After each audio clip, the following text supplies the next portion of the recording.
Welcome back to what Arty Noobs with General Disturbance. This is a KV-5, it's a Tier 8 Soviet Premium Heavy. It's located on the south spawn of Tundra and it's under the command of Silberzwiebel. Now this tank is renowned for having very weak gun, the 107mm. It's also got a glaring weak spot right on the front of the vehicle. The Dalek. Yes, that machine gun turret is actually occupied by the radio operator, but it's a obvious weak spot which I think virtually everyone aims for. And well, it's very easy to kill this tank if you can hit that. And you can see Silberzwiebel's managed to get 2 marks of excellence on this tank already.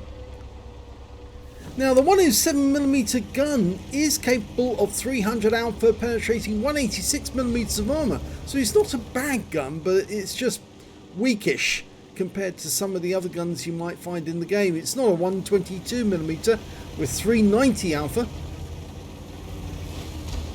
It does have fairly good reload time, 7.53, just got hit by a Borsig for 441. That must have gone in right through the side. Well, I can't see where it went. Oh, there it is, right in the side of the turret. But the best thing about this tank is its weight. It's 100 tons. And it's got fairly good speed as well, so if you can get up some speed and ram the enemy, you do a huge amount of damage to them. Silberzwiebel does not want to act like a pincushion. Oh, and his teammate then goes through the field of fire just as an IS-3 comes up to the gap, and he just bounced around from a TL1. He's pulled back because that IS-3 knows he's here. Can he get a shot without being punctured? Pulls back again because, well, that 112 was making a meal of that whole situation and got taken out because he was too greedy. And rather stupid actually, because now he's parked himself directly across their line of fire. Doesn't have the pen to go through the cupola on the VK. Going for the top weak spot on the IS-3, pulled back.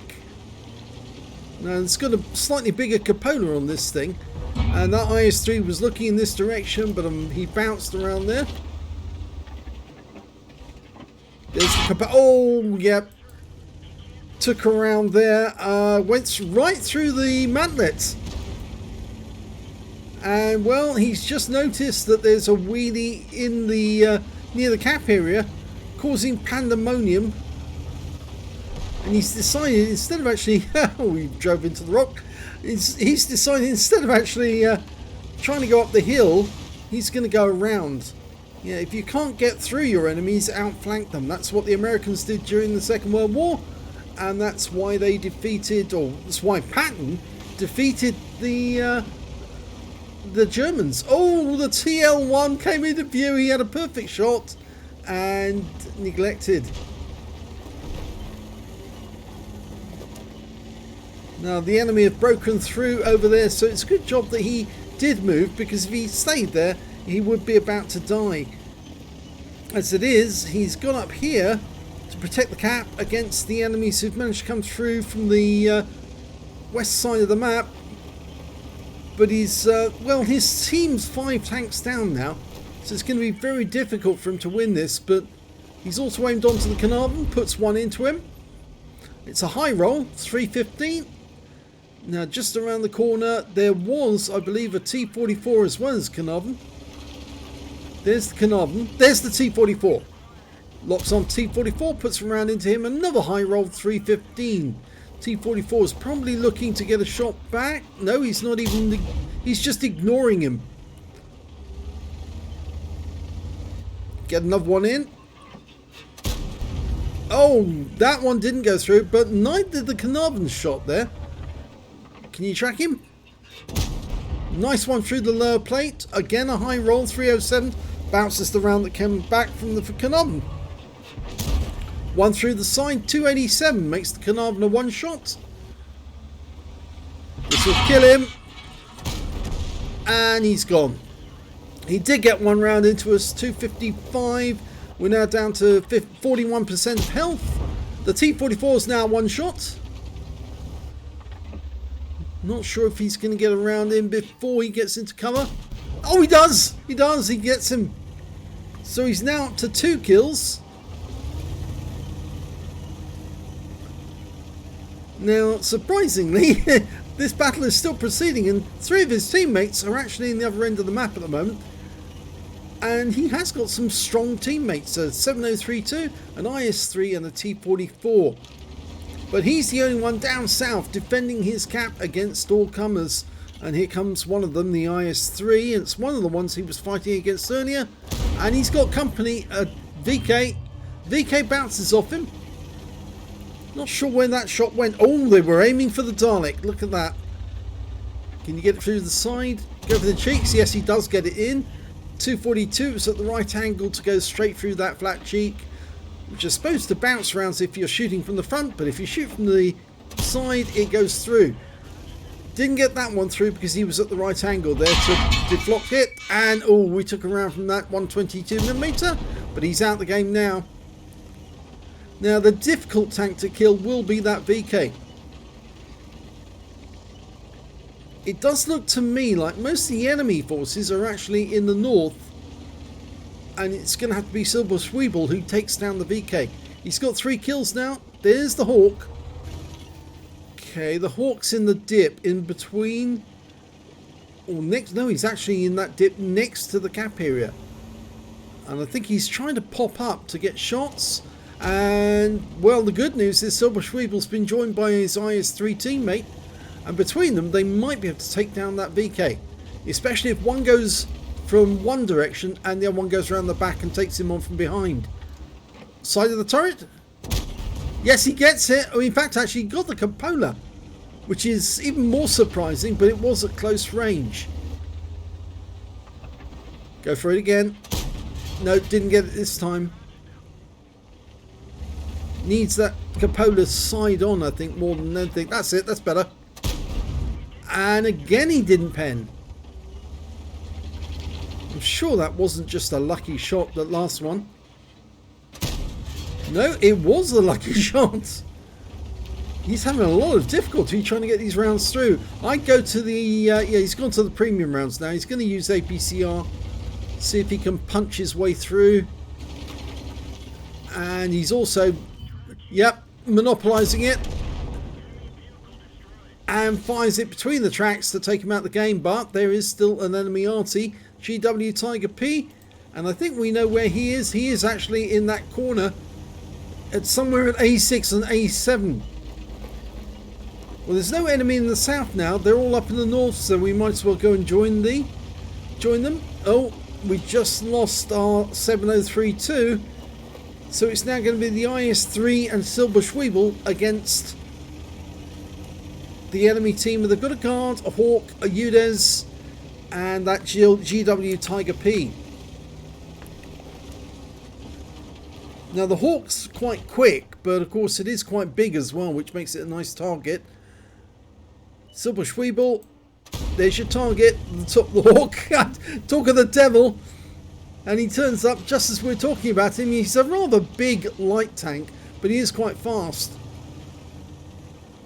I have the sneaking feeling that UDES is going around the map, the long route, and he's going to try and attack this pair from somewhere along the K line, where they least expect it.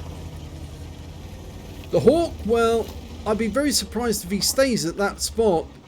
I think he'll try to move to a position where he can snipe on this pair as well.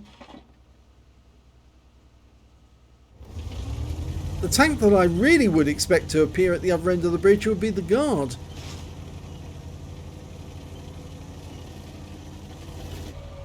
I also have the sneaking impression that somebody's going to go up to that hill and try and shoot down on them.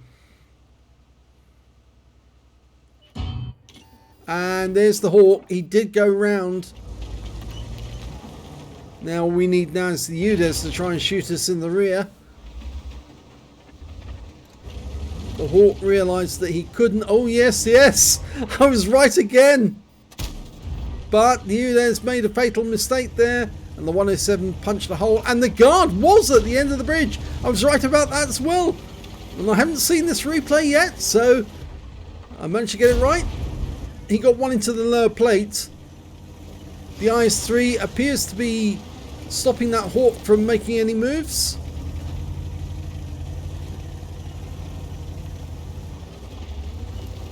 If Silberzwiebel can kill this guard, he gets a top gun. The Hawk's coming around the cap and another round into the guard. Potentially the high caliber. Now let's see, can he get the top gun? He's worried about that Hawk.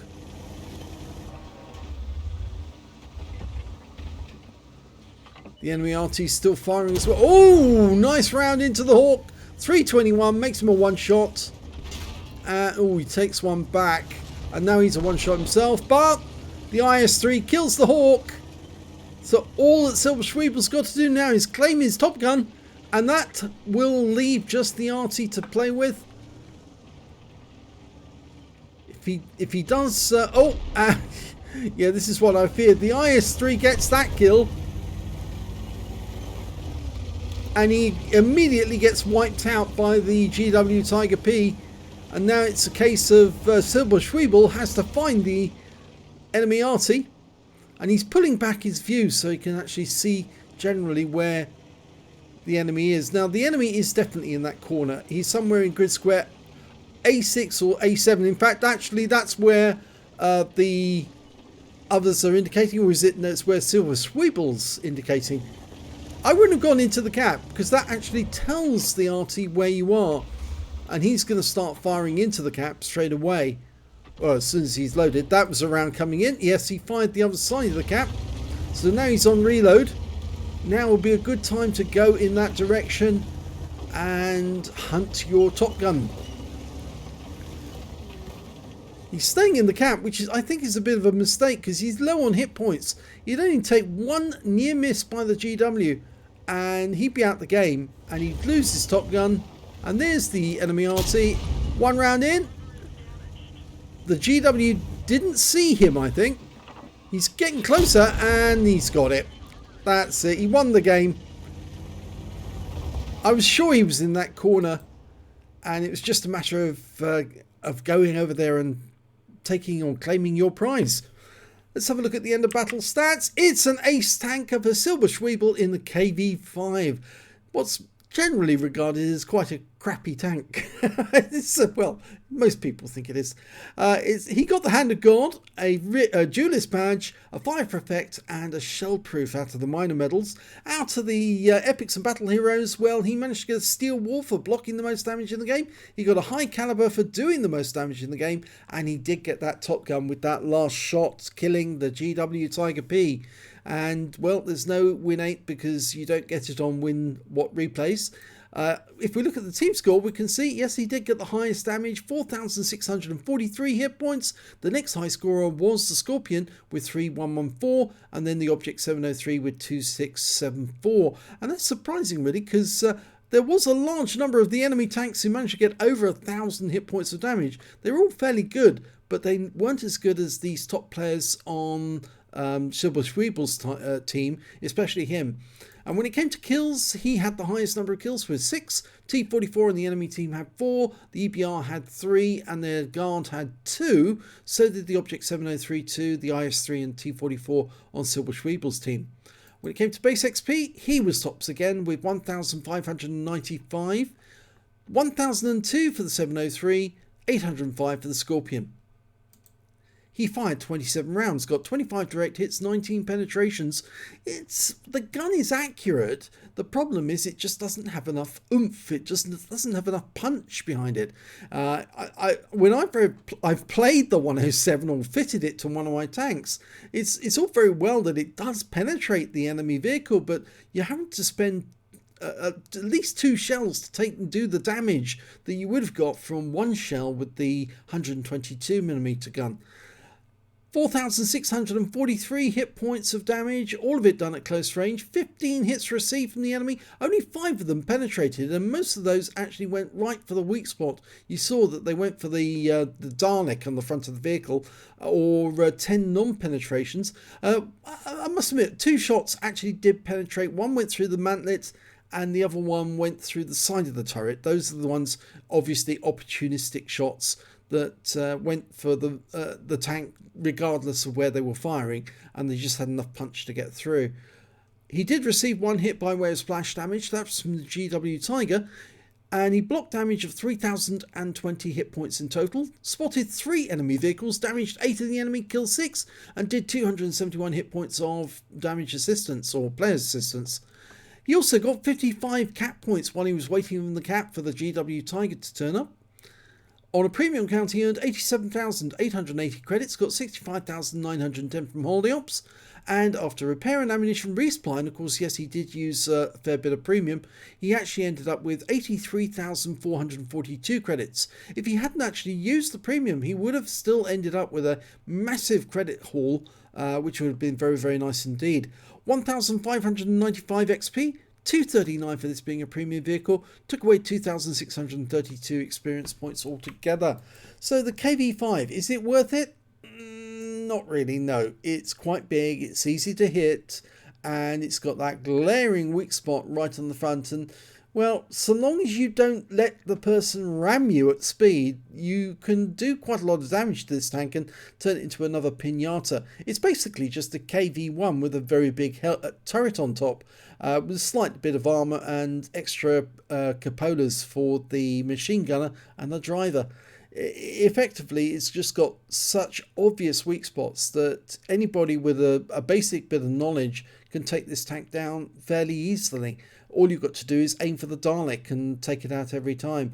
But Silberzwiebel did very well in it. In fact, the fact that he's got 2 marks of excellence on the barrel shows that he has consistently and persistently managed to get good results. So he might be able to do it, so you might be able to do it as well. But would I buy one? No. I wouldn't buy this tank. I definitely wouldn't buy it. It's only the 107mm gun.